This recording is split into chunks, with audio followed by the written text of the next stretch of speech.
Again, hello everybody. First I would like to remind the plan that will continue to follow today and on this Friday, next lecture, last lecture of this first part. So the plan we did the combinatorial lecture.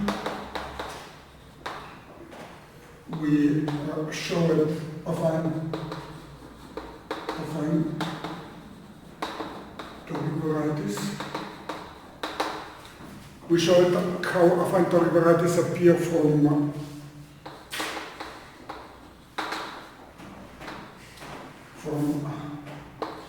affine semigroups.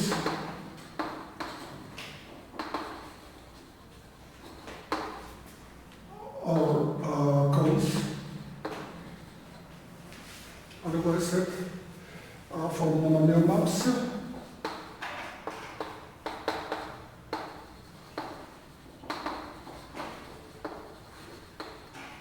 And from toric radials.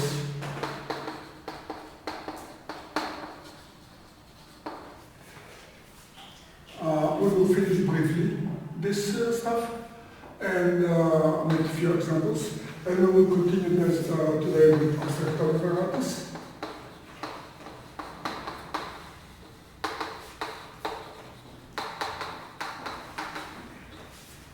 Paying main attention to projective toric varieties.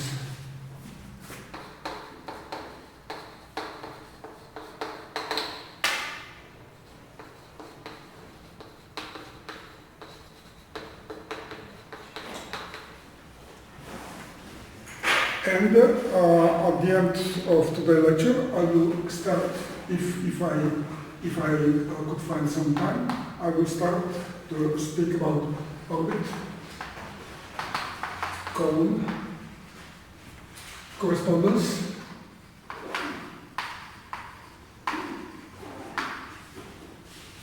in affine, cones are in affine sigma, defining a toric variety X sigma. We will see this is one-to-one correspondence. We will investigate it carefully. And next time, I will finish mentioning briefly a topic that will be continued in a more systematic way in the second part of the course. These are toric divisors.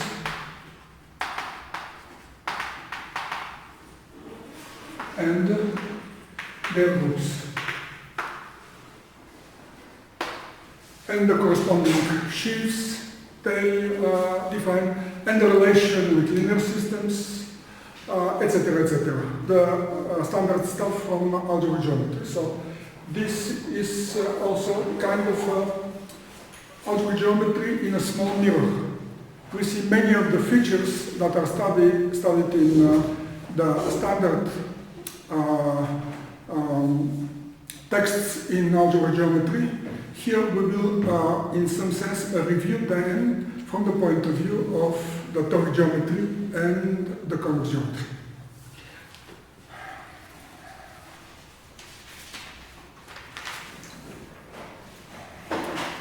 So from the last time,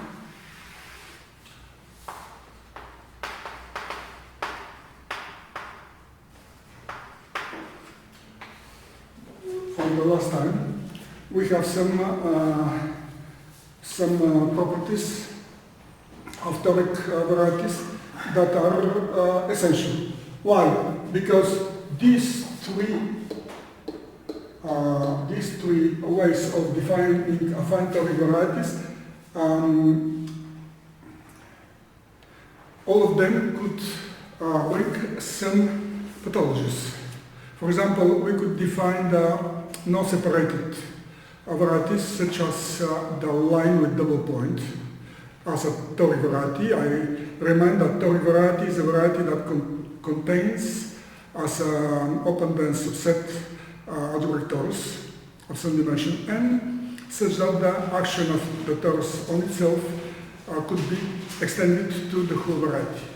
So, in some cases, could appear varieties that are not varieties in the standard texts that are not separated schemes. Could appear varieties that are not normal also, and it is nice to, and of course varieties that are non-smooth with singularities. It is nice to have some expression of these features in terms of the cone defining the affine toric variety X sigma, which will be generalized easily to the form defining abstract toric variety X capital sigma, the form capital sigma. So from the last time, I remain to mention a proposition which says affine toric variety X sigma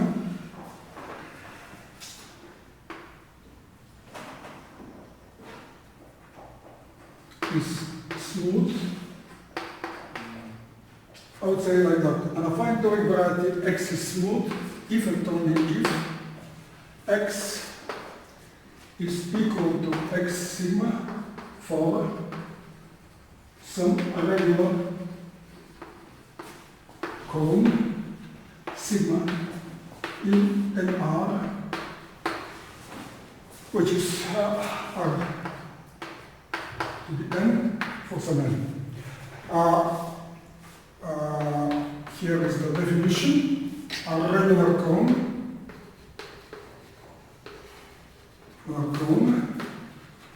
is one such that the generators of the race, its race,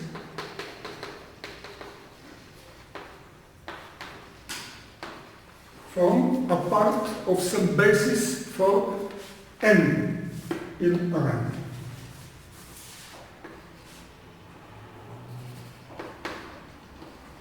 Part of a basis for n in Rn.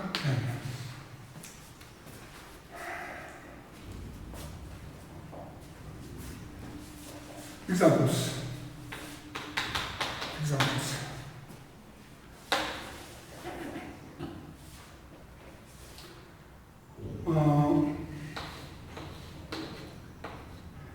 Of course, the cone defining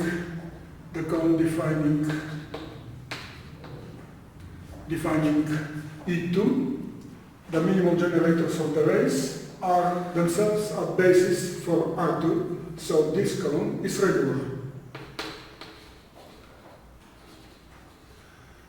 That is, this cone is regular in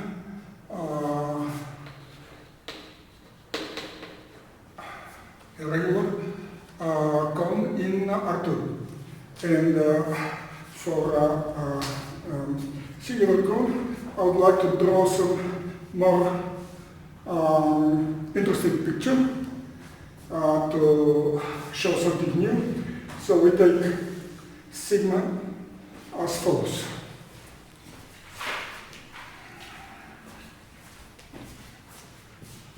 So we take sigma as follows.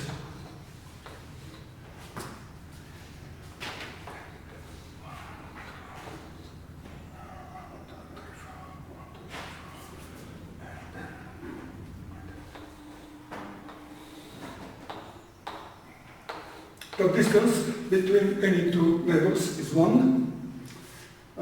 So I take this to be the cone sigma. So here the coordinates are 4, -1. The coordinate here is 1, 0 and 0, 1.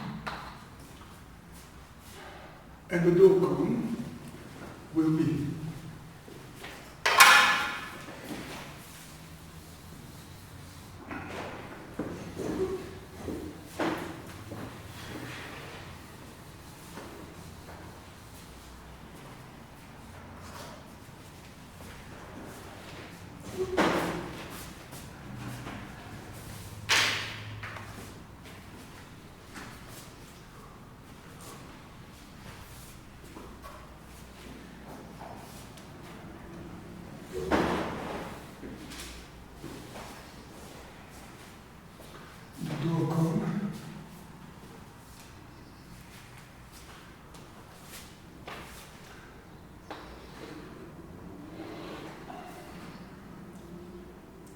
will be like that.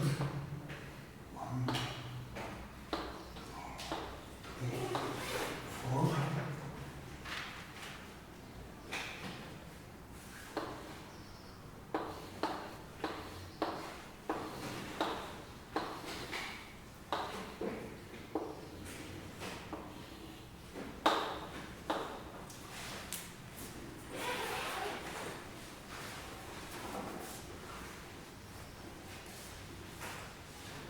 So this is sigma dual, and all lattice points that are inside of it,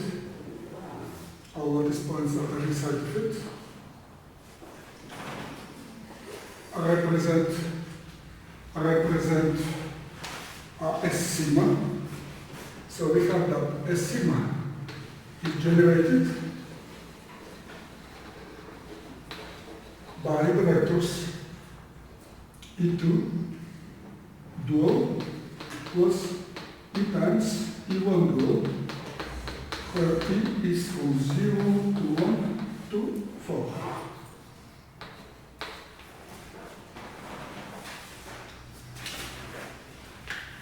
So the corresponding link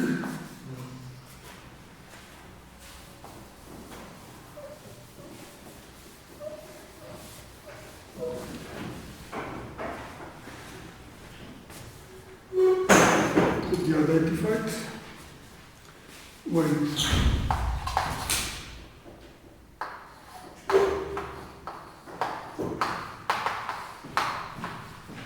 the following, generated by the following polynomials.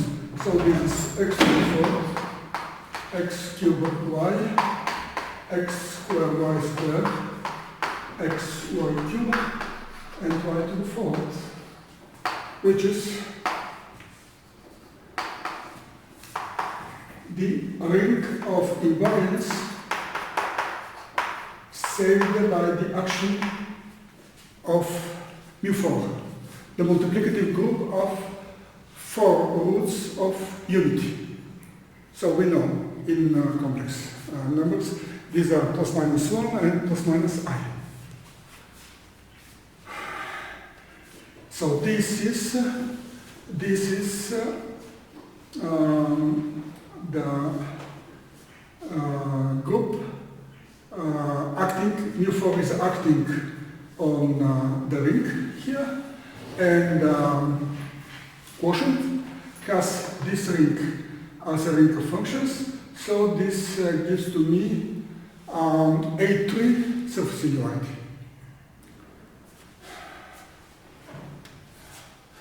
Before I showed the ring of invariance with the action of mu2 plus and minus 1, and here is the ring of invariance of the action of mu4. So the action is pointwise, right?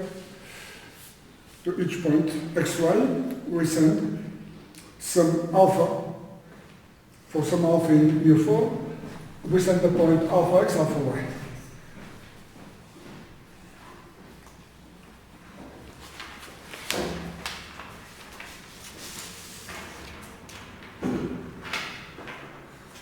So we start now to speak about abstract toric varieties.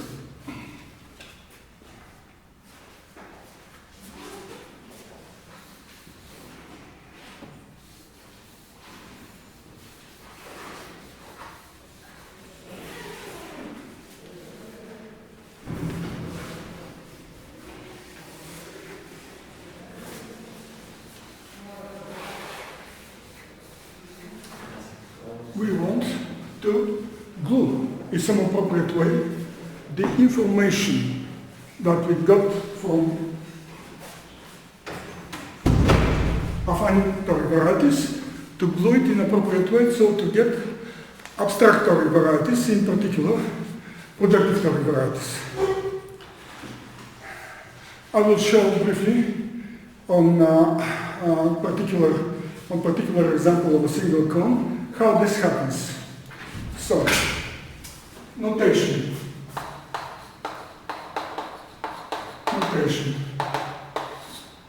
I write tau like that to say that tau is a cone which is a face of sigma. Usually people write it with equality below, but just briefly I will write it like that, and if it is the proper face, I will write a different form. So sigma, it is in R. And we define the dimension of tau is the dimension of sigma minus dimension of tau. So we take the affine subspace generated by sigma, affine subspace generated by tau, and subtract their dimensions. So this is the meaning of dimension sigma and dimension tau.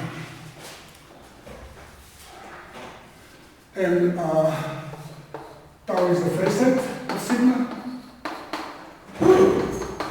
if codimension of tau is 1.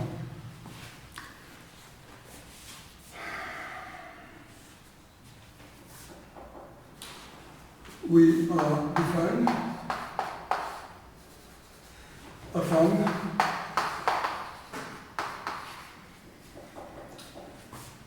in Rn,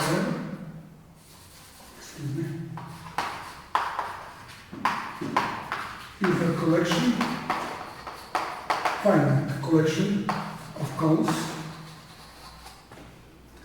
such that it is closed under intersection, in the sense that the intersection of any two cones is a face of each of them, and it is closed under taking faces. In other words, for any cone in sigma, all its faces are in sigma as well.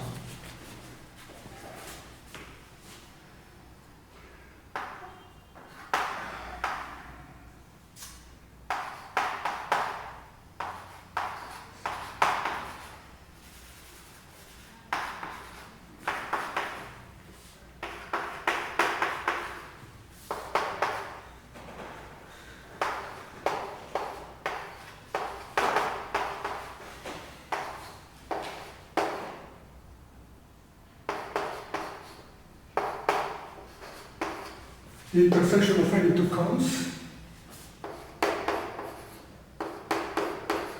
in the fun. So here I should finite collection is the face of each of them. So let us make some picture to show what's going on. So, I start with sigma. I take here is tau, and I take the supporting hyperplane of tau. Supporting hyperplane is the minimum subspace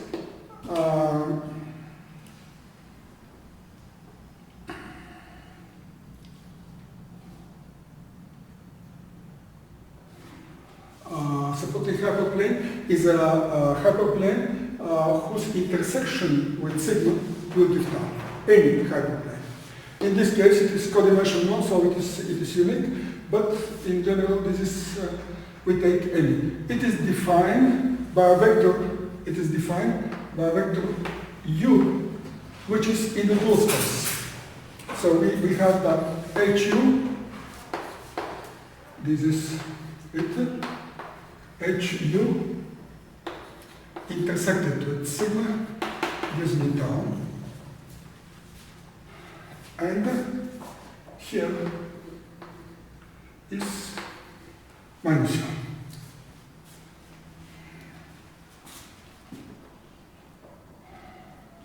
Then we get the dual form,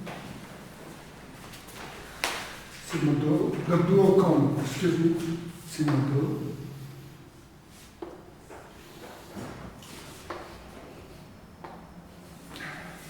This is the dual cone.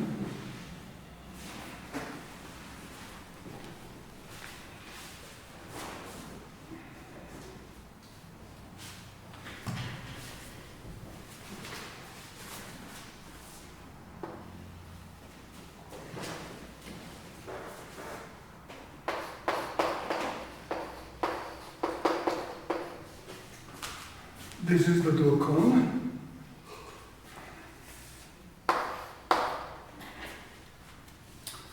And we have that tau dual is all this. So I will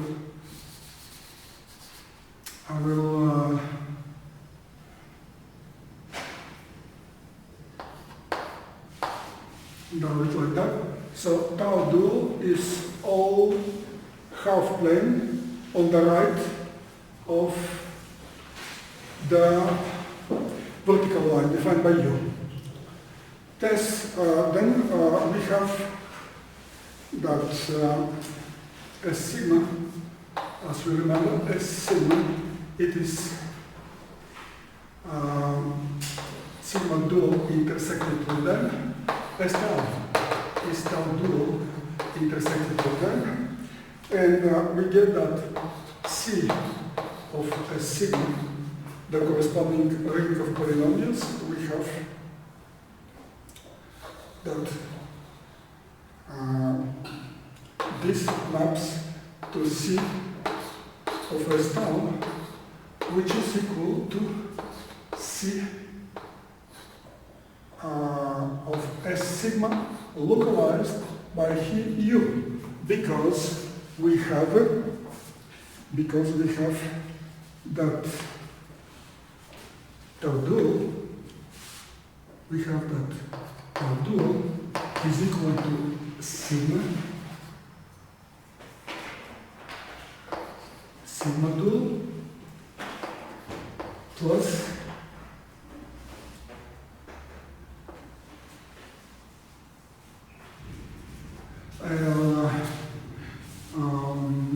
I will rather write it in terms of the lattice.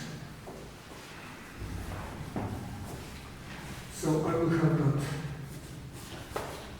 tau dual intersected with n is equal to sigma dual intersected with n plus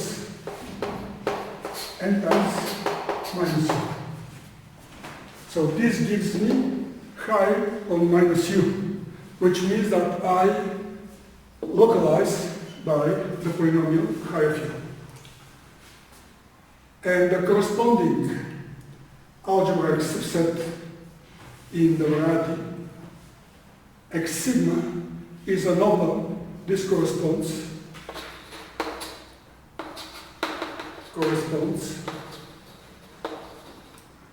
to an open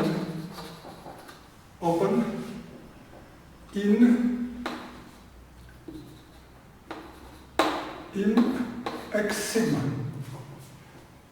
What does it mean?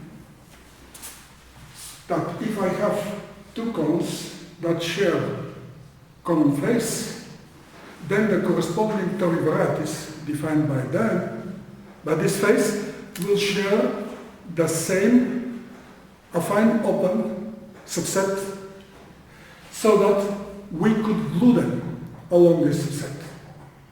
In particular, so if I have second cone with the same face tau, like sigma prime, then x sigma and x sigma prime could be glued along the spec of this ring, along the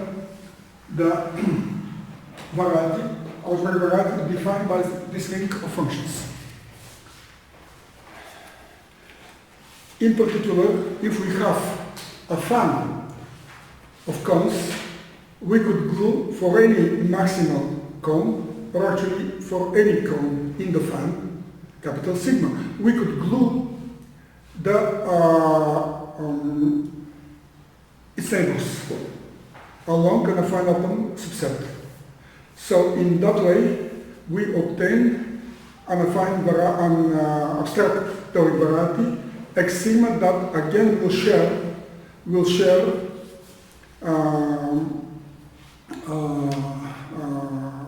have the property that it contains the torus, the algebraic torus for some n as an open dense subset acting on the variety. So we could so let us call this U tau. So let us call this U tau. So I have it in U sigma, which corresponds to this ring. So having in this way adjacent cones that share common face, I could glue them along this face.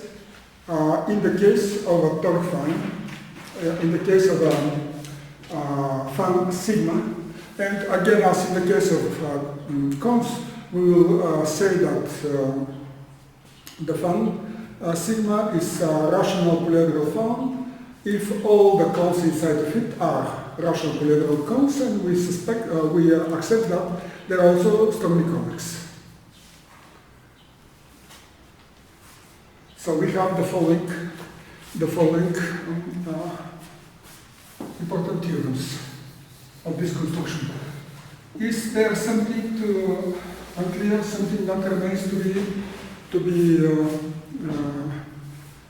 said here? I will give a couple of examples after that, so you will see particular examples. So this is the way we glue the information from affine toric variety defined by a cone to abstract toric variety defined by a fan that contains this cone. So we have theorem A is that for any such sigma in an R, so we want, this is a rational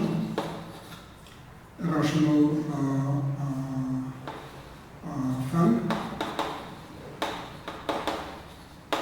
with strongly convex cones in it. This is supposed always. So we have abstract toric X sigma, and in that way defined, it is always normal.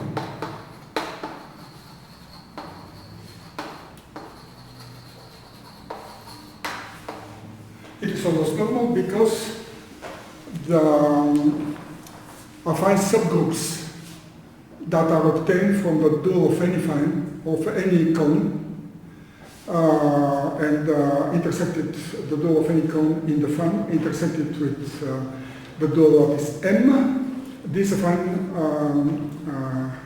subgroup, this affine semigroup is almost saturated. So the toric variety we obtain, it is almost normal. And conversely, we have theorem B, which says that conversely, if we have normal and separated toric variety,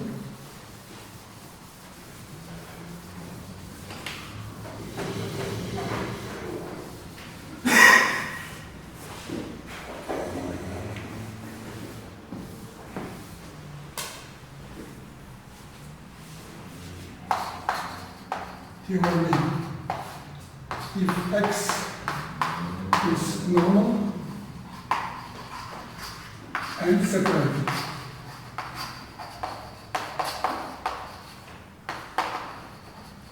Toric variety. I apologize for the misunderstanding. Should be said normal and separated toric scheme. But I don't want to enter in formal details that could make troubles to people who are not from our geometry. So separated toric variety. Separated means that in the classical topology they are Hausdorff. Normal and separated toric variety with torus EX, which is equal to n tensorially with C star. That is, we have the torus with maximal dimension. Then there exists a fan sigma and R such that X is X sigma for the fan.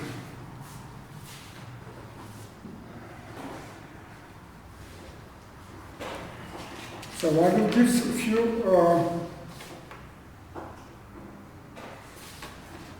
maybe it's better to give the examples now.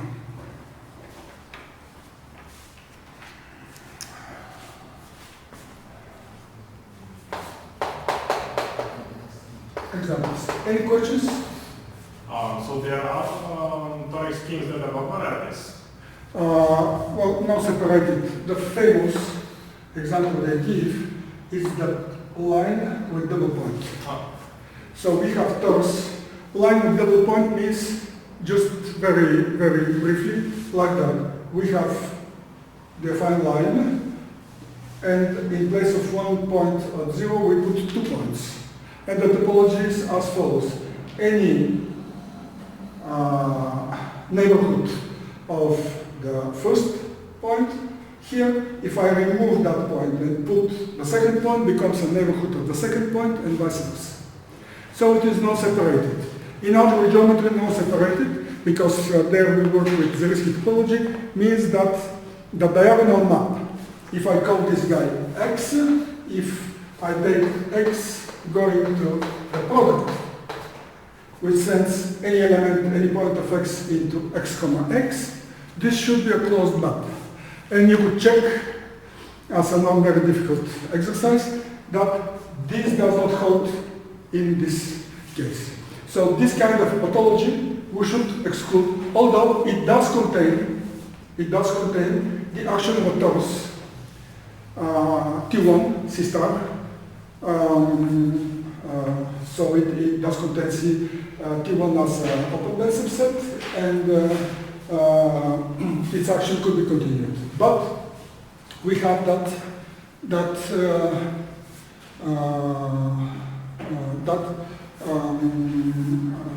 this is not a variety, because all those varieties are supposed separated, and so we want to exclude. This case here, and we want also to be normal.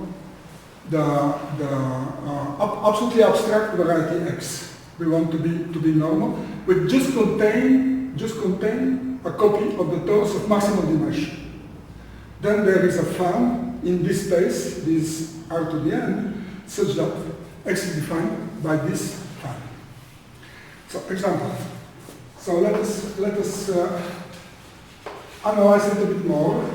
The following example. I want to see the fan defining P2. So this cone, this first cone, is defining A2. So I have here 1, 0. Here I have 0, 1. And here I have minus 1, minus 1. So, it is easy to check that any one of these is regular cone. So, if I take any couple of these three vectors, it will be a basis for the lattice in R2. So here I would like to, so this is regular, and this is regular, and this is regular. And I would like to say a few words that in a few minutes later we will generalize. But in this particular case, I would like to investigate the orbits. So we remember that P2, this is C3 minus the origin modulo the equivalence relation. So using these coordinates in C3, we have 7 cones here. 1, 2, 3, two-dimensional cones, 1, 2, 3, one-dimensional cone, and 1 zero-dimensional cone corresponding to the origin. Each of them will create an orbit, and we will see at the end of this lecture, we will see that this is the general case. We have a bijection between the cones that are in a fan sigma and the orbits of the action of the torus on the affine on the toric variety, abstract toric variety S sigma.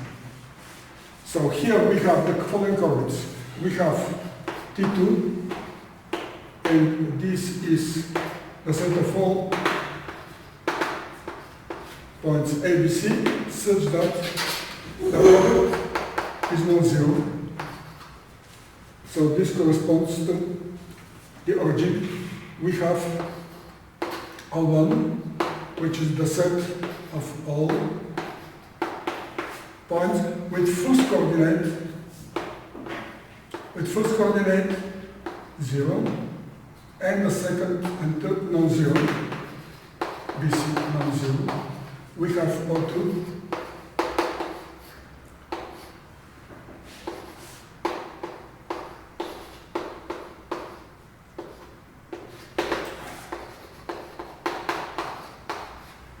we have O3,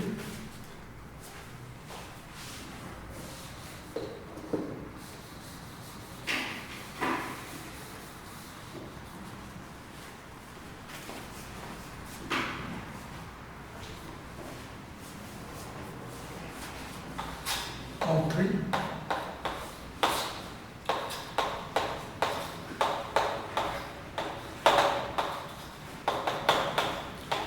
and finally we have 3 fixed points.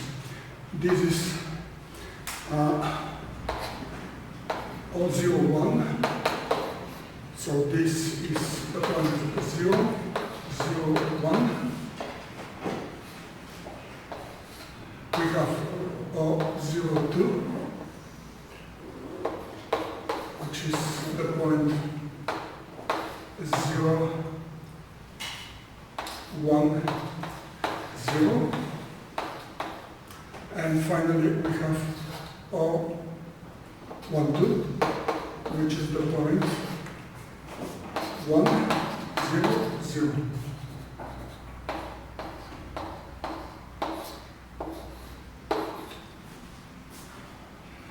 So to each cone in the fan, it has 7 cones. We have an orbit, and the union of these orbits are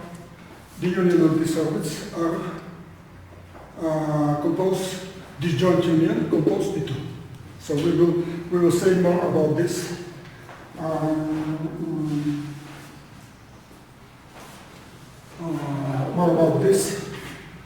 Later. Here I would like to make a remark.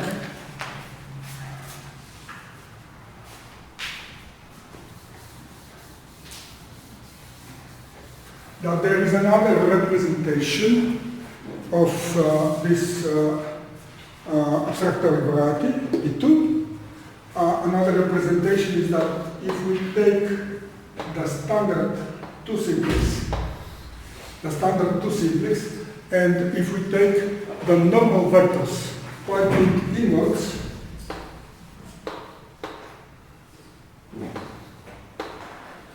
then these 3 normal vectors will define this function.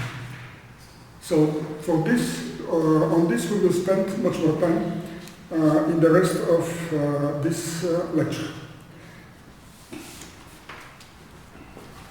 And probably something will remain to be said next time. But I would like to finish the description of affine toric varieties and of abstract toric varieties in the case of projective toric varieties, so that you will have more confidence in this stuff, and this will be some basic information, basic knowledge that we will need for the future. So it is not enough. It is not enough, but for a while it could work. It is like the minimum working salary in this country, which is too small, but for a while it could be enough.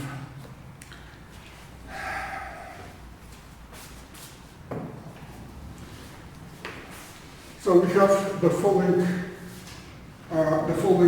theorem. We have the following theorem that X sigma is complete. Complete variety means that in the classical topology it is compact.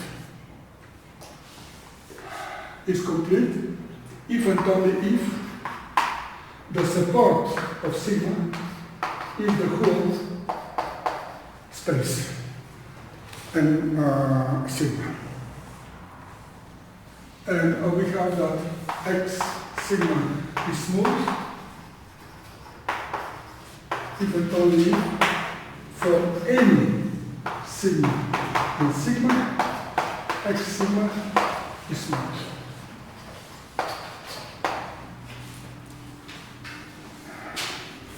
So for example, I could take a polygon that contains in its interior the zero, the origin, and I could connect it with the vertices. So of course we expect that the vertices are on the lattice, right? And we expect, of course, the polygon to be convex, right? So this construction will define the affine sigma, and the support of this fine will be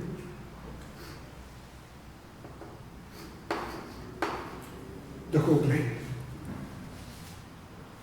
So we will see this construction again in the case of toric varieties. Now, we are moving to this main topic, projective toric varieties. So projective toric variety is a projective variety that contains the tors in the same way as we said twice before, in the case of affine toric varieties and in the case of abstract toric varieties. It contains the tors so that the action of the torsor itself could be continued, could be extended to the whole variety. So for example,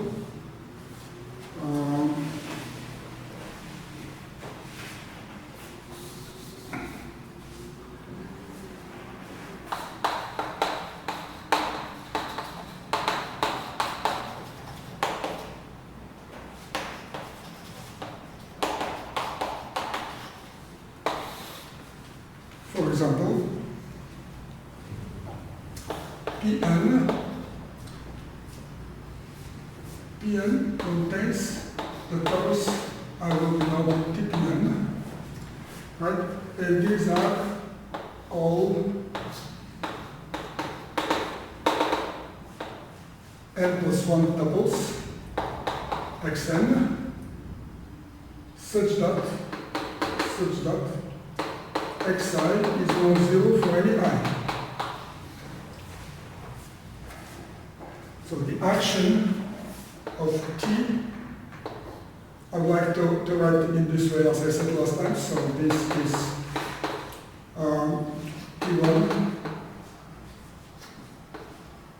to Tn.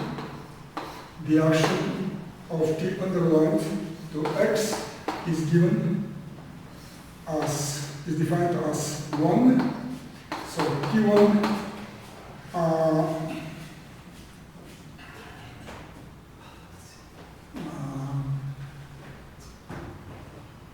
sorry.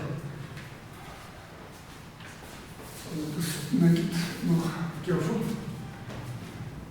So this is the set of all 1, T1 to Tn as a bubble, right? And so if I have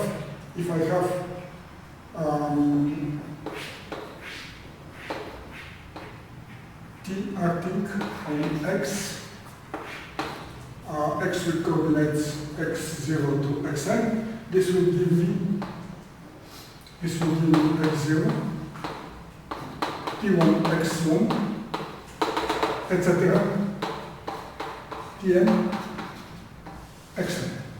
So this is the action of the toes on the points in the projective n space.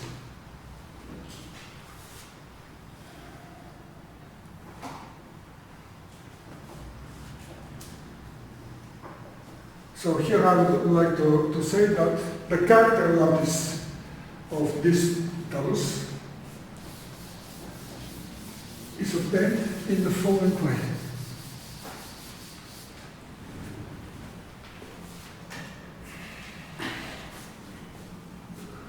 As we have 1 going to C star into C star on n plus 1 into T n in 1, this is by P by pi. So this gives me 0 into mn, the character lattice.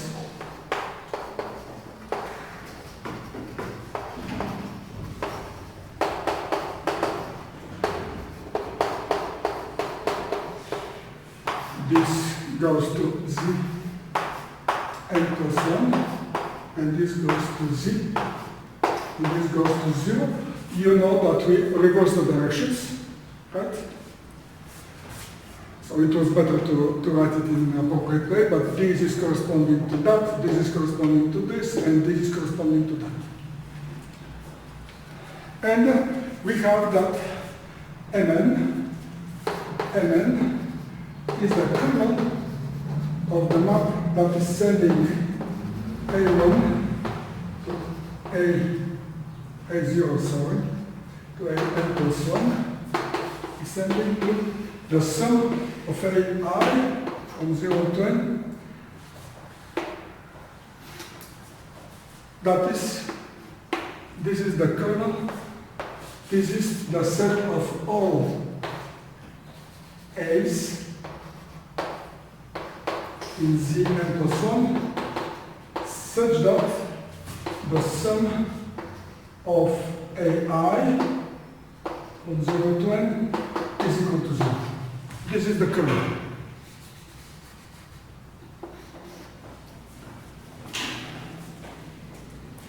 Now, this construction that I mentioned 5 minutes ago, I will like to generalize in the following way.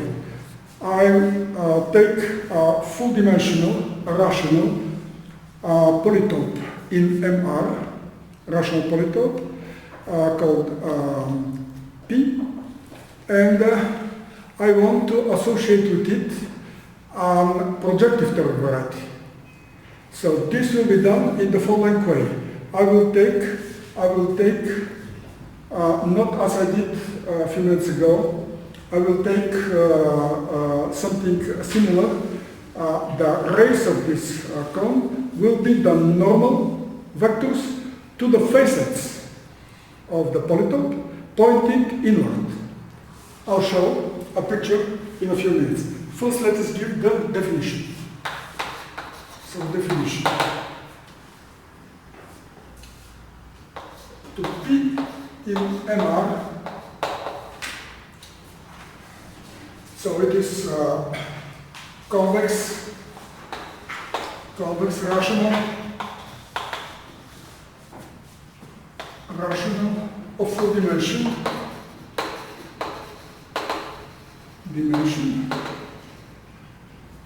we associate XP defined as follows.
Just a second, please.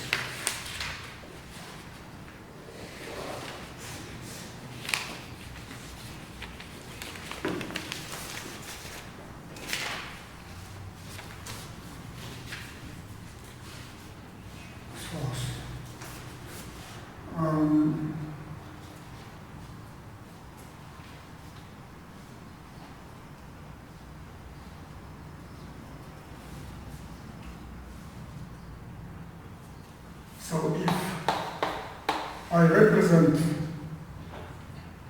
P as an intersection of H plus U AI by I, so finite set of indices.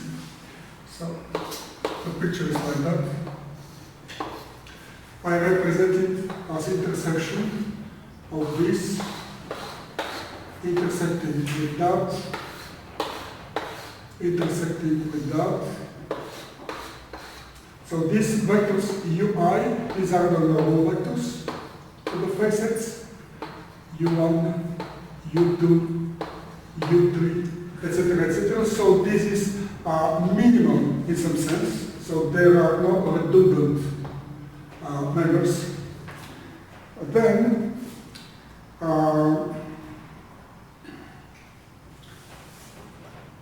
I call the normal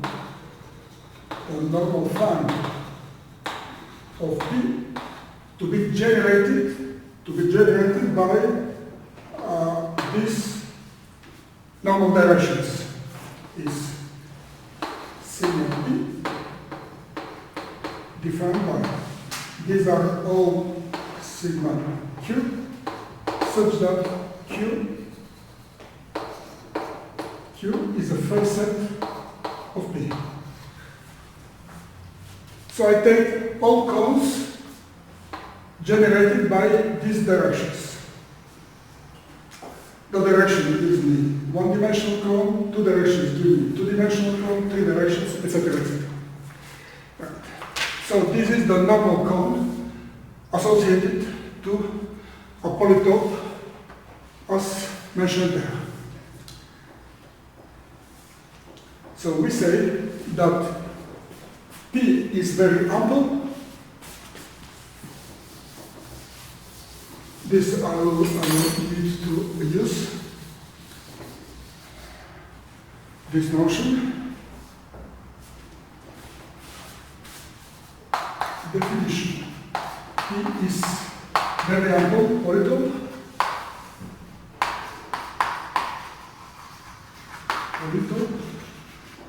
If for any V vertex of P, I have that the semigroup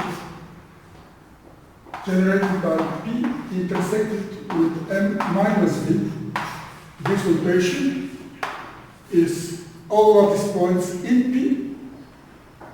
So it is Mi minus V for any Mi,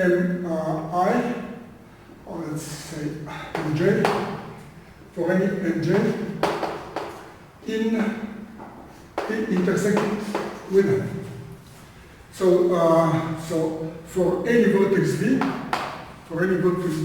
this is saturated semigroup. That is, if I move the polytope to 0, putting this vertex here, then I will obtain a semigroup intersecting it with, in a dual space, intersecting it with N. If I move it here, I will obtain another semigroup, etc., for any vertex. I want that all these semigroups are saturated. Right? So in that case, I will say that P is very ample. So we have the following fact, that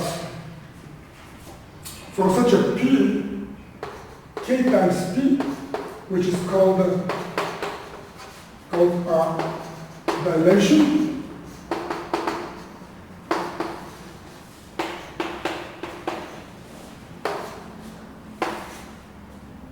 is very ample for any K bigger or equal than N minus 1. So we take this for free as a claim. The claim is stronger than this, but I reformulate it in the way we need it. So we return back to this definition. How we define this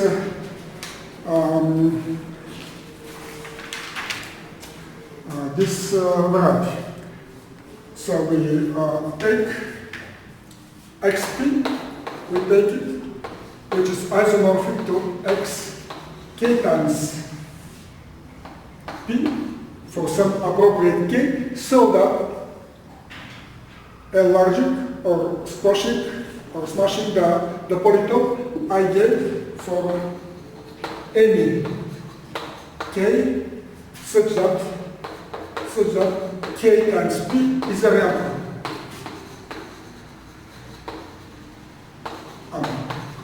You could note that if I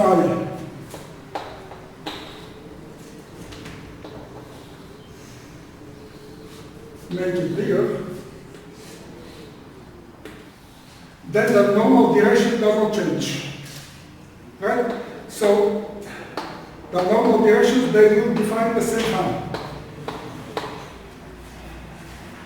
And what is K here? Geometric meaning is that K corresponds to different embeddings of this variety in a projective space. For different Ks, different embeddings. Right? But the corresponding varieties will be isomorphic.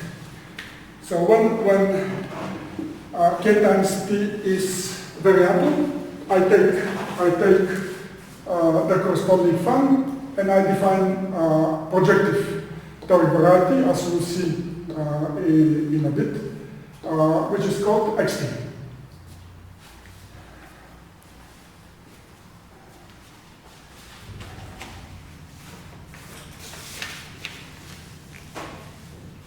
In this way, we have the following. I will finish in 5 minutes only.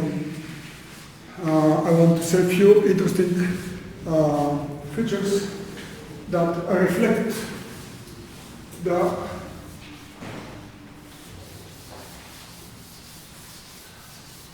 convex geometry behind this construction. And we have proposition xp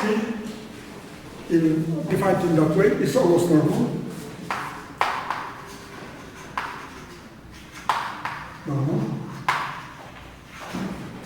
Because of the requirement that this is variable. And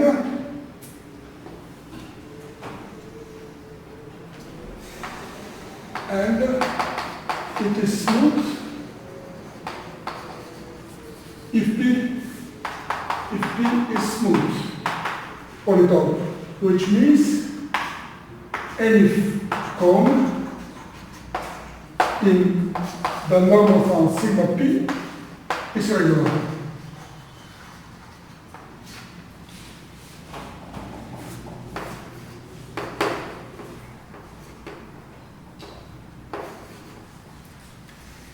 So we have the following theorem of Kushnirenko.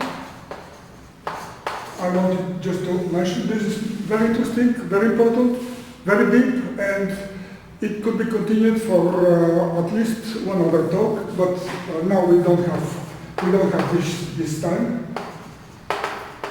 Just as a demonstration how the combinatorial geometry features give information about the algebraic geometry features of the variety. So it says that if P is the convex hull of some finite set A in an R, we define the volume of P to be the integral over P of dx1 dxn. This is the volume of P. And we suppose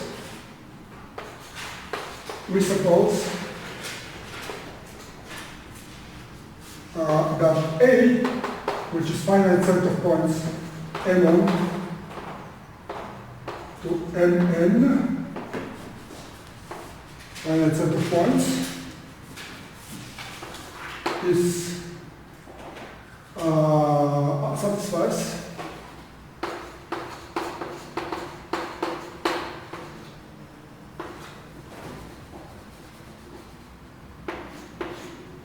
satisfies the condition that the lattice is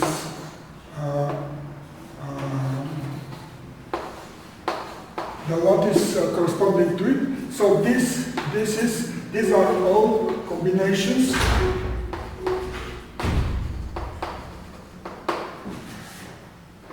such that sum of AI is equal to 0. All combinations like that, AI are integers, MI are the points corresponding to A. So this lattice is of maximal dimension. Then we have that the volume represents the degree of X.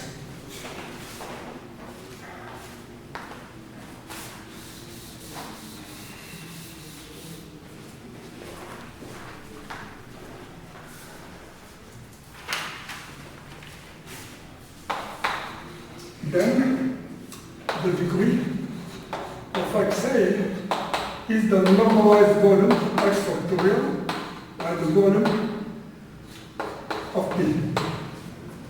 So what is the degree of a variety? So we take a variety in some, for example, in some projective space, and we take this variety. Suppose that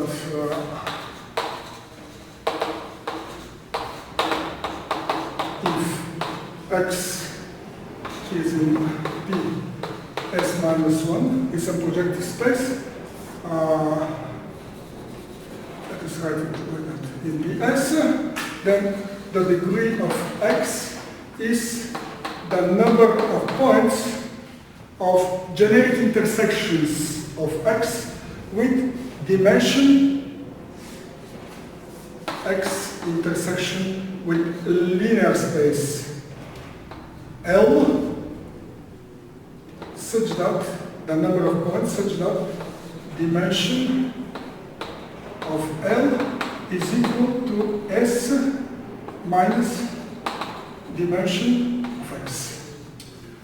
So for generic L, this is a subspace L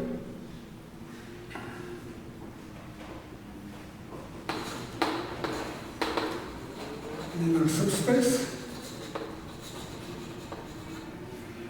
So in that way, we see that the intersection will be of dimension 0, so it will be finite set of points, and this number of these points for generic L will give me the degree of S. So for example, if we take the parabola, the degree will be 2. If we take